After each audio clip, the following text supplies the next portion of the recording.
මේවා නම් ඉතින් මහා ධාතු වැඩ. කස්ටමර් ඇත්තටම ගොඩක් කලකිරලා තමයි මේ වෙහිකල් එක අපි ගාවට අරන් ආවේ. මේ වෙහිකල් එක කට්ටම් පොලිෂ් එකක් කරන්න ගිහිල්ලා ගොඩක්ම ඝනකම සෑන්ඩ් පේපර් එකකින් තමයි කපලා තියෙන්නේ. දැන ඉතින් මෙහෙම කරනවා නම් ඒක ලොකු අපරාධයක්. මොකද ඉතින් ලක්ෂ ගාණක් වියදම් කරලා හීනමවල තමයි කොල්ල වාහනයක් ගන්නෙ.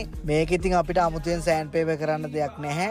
මං හිතන්නේ නැහැ පේන්ට් එක ෆයිනල් කෝඩ් එක ගහද්දිවත් මේ වගේ සැර සෑන්ඩ් පේපර් යූස් කරනවා කියලා.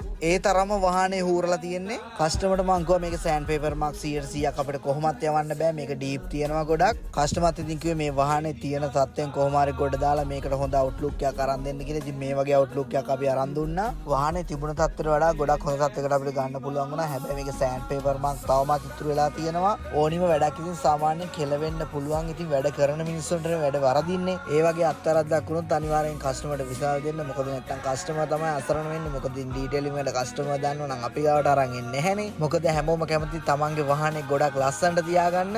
ඩීටේලින් වැඩවලදී අපිට සමහර වෙලාවට ජහුටප්පර වෙනවා. එතකොට ඉතින් අපි අනිවාර්යෙන් හිටගන්නේ කස්ටමර්ගේ පැත්තේ. ඉතින් කස්ටමර් නැත්තම් අපිට මේ ගමන කොහොමත් යන්න බෑ. ඉතින් ඔයාගේ ජොබ් එකත් හදවතින් කරන්න. එහෙනම් පරිස්සමට ඉන්න.